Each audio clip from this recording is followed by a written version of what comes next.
Hey there, friends! Welcome to the clubhouse. My name is Alice, and I have something fun for you to do. For the past few weeks, since the world ended, we've been live streaming some of our favorite creative workshops. We've been trying to keep it simple and use things that we think most people will have at home. We've had loads of fun making these videos for y'all, and we've really loved seeing how yours turned out. Keep the photos coming, y'all. Now, we have had, as you may have noticed over the past month, a few technical difficulties with making videos. It's a steep learning curve on a short timeline. We've tried different mics, different mic placements, switched from an iPhone to a DSLR for the camera, and we've watched about 1 billion videos on OBS, an open source software, which means it's free to use. Very cool. We have slowly worked up to a particular goal. Today is the day we attempt to conquer that goal. And what is this elusive goal, you may ask? Well, there's one workshop that we love to do this time of year. It's our favorite stress-relieving way to make something beautiful, but the process is, shall we say, a bit loud.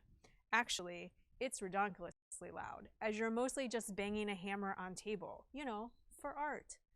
But the prospect of trying to make a live stream with all the banging would make for a super unpleasant audio experience. We think we have, however, found the right combination of foam, rubber, sourdough, and good intentions to not destroy your speakers. So here we are presenting plant pounding. It's stress relief and it's crafting. And when you're done, you'll have some lovely prints to send in the mail to all your best friends.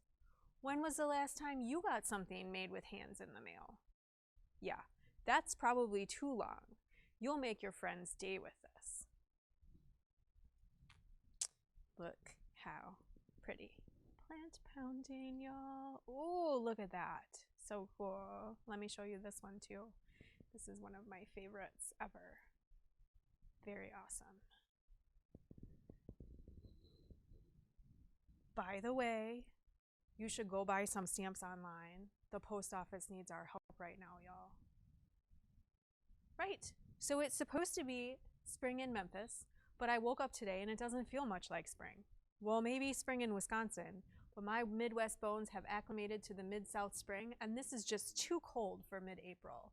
It's so cold, in fact, that I feel pretty guilty about what I had to do to my pansies this morning. They had a pretty rough night with all this cold and wind, and now I've gone and stolen all their flowers. But I guess them's the breaks. The show must go on. So for this show, you'll need a hammer. If you have more than one kind, that's great, but any old hammer will do.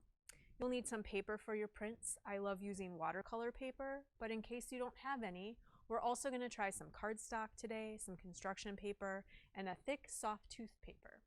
And most importantly, you'll need some leaves and flowers. Pro tip, we learned this one the hard way, make sure you Google poison ivy and its friends poison oak and poison sumac before you head out to the alleyways with your scissors. It also may be wise to use some hearing protection while we're doing this. I don't know if it mentioned, but this tends to get to be a bit on the noisy side. Alrighty, so your first step is choosing your plants. You can go crazy and try everything. It's fun. Pansies are one of my favorite flowers to pound as they print like magic. They look like perfect little watercolor drawings. And lucky us, there are plenty out there this time of year. Look for other flowers that are similar with thin petals. They will also print well. I love printing with grasses. Look for ones with seed pods for extra fun. Tree leaves that are young and juicy work well. Japanese maples are marvelous if you have one of those, and the red ones are so pretty. Flowers that have a lot of stamens in the center will make big, juicy, splattering colors. All right, so next we're going to prep our plants. You can lay down the entire flower and see what happens. You can also micromanage by choosing and placing individual petals. I like to test my plants, especially if I've never used them.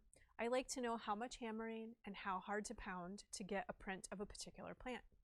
If something is really juicy, I might take it apart or clip some of it with scissors. Some plants take a lot more hammering than others. Some are quick and delicate like pansies, and some things just won't work at all. You'll also see that you don't always get the results you anticipate, especially when it comes to color. So let me show you a few of those things. So some things I might use whole, like this grass, I think I would just place. Let me show you that. Here's the grass. I would just place that. Now my dandelion head is the only example I could find in the yard of something that is squishy. Right, so this one I'm actually going to trim a little bit. I'm going to put that flower side down, and then I'm just going to take some of that back off with my scissors. Pansies are quite lovely, and those you really don't need to do much to. Just lay them down. This is another example of something that is thin like a pansy that you could use. This is something I see a lot in hanging baskets at Lowe's and the Home Depot. So this one I'm going to open up and lay because I want to get some of that beautiful color that's in the center. And here we have some new tiny maple leaves from my maple tree. Very sweet. All right, but there's all kinds of things you can use. Like rose petals are really fun, and this is another one I might take apart and just use some pieces of.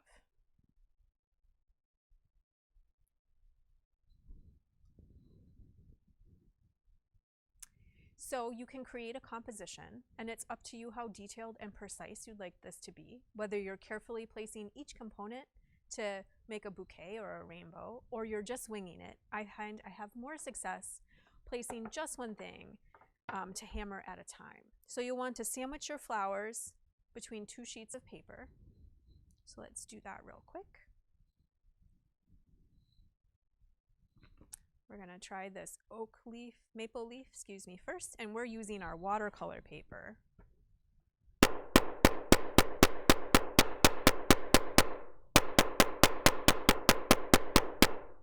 Now I like to hold my paper in place and real carefully open it up and see how it's looking. This is actually looking really good. I can see the print, and it looks like I've hammered everywhere on my leaf. And you can tell that where you've hammered and where you haven't. You'll notice that the hammered part is kind of squishier and wetter. So let's do this grass.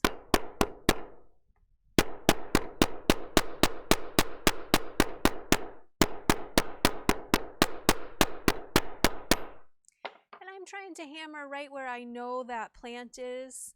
You probably can't see this on camera, but a little bit of that color will start to come through. And again, you can give it a little check. Ooh, that looks great. All right, let's try some different types of paper. So we're going to sandwich in our construction paper. We're going to try these little rose petals.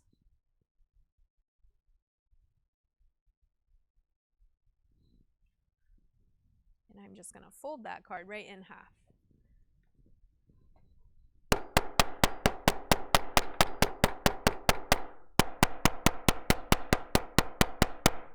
And again, we can take a quick look to see how we're doing. This is a good example of not pounded enough. I think you'll be able to see that pretty easily if I can get the angle right. So there are some real bruised spots on those flowers, and that's where I've banged it and nowhere else. So that is nowhere near done. All right.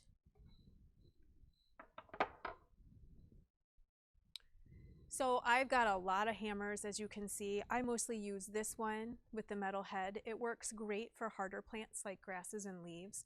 I also have pretty good luck using a rubber mallet like this one. So alrighty, y'all, it's hammer time. So we're gonna do a few more.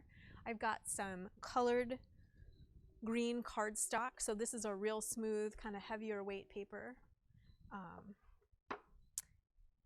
We're going to try this guy that is thin, purple. Sandwich him in there.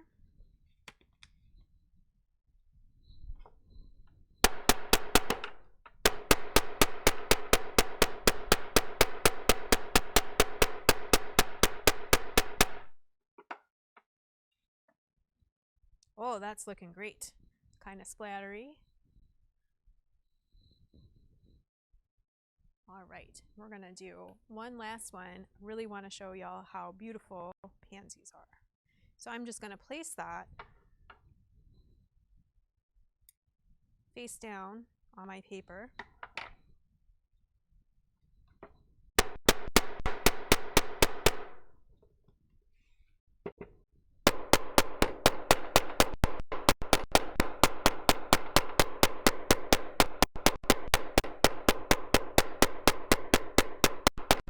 So the results. I've got a little stack that I made earlier. So first that pansy, like I said, these are my favorite. And I always like to use two nice pieces of paper because you can see you don't always get your best print. Oh, it's a little wet. You don't always get your best print on the side you think you're going to. All right. Oh, look how beautiful. So I missed a spot. Whoop, I missed a spot right in here with my hammer, but look how perfect the center of that is. Like a little watercolor. So great. I do usually let these dry, so let's go ahead and look at some that I already did. They'll be drier for you. Here's one that I did with that rose. Now the rose is orange, but look at this beautiful purple color it's releasing. That's marvelous. That was the little center. Looks like I could have hammered it a little bit more, but I sure do love that. Here's one I did. We have some jasmine blooming out in the yard. Not very impressive, kind of mushy.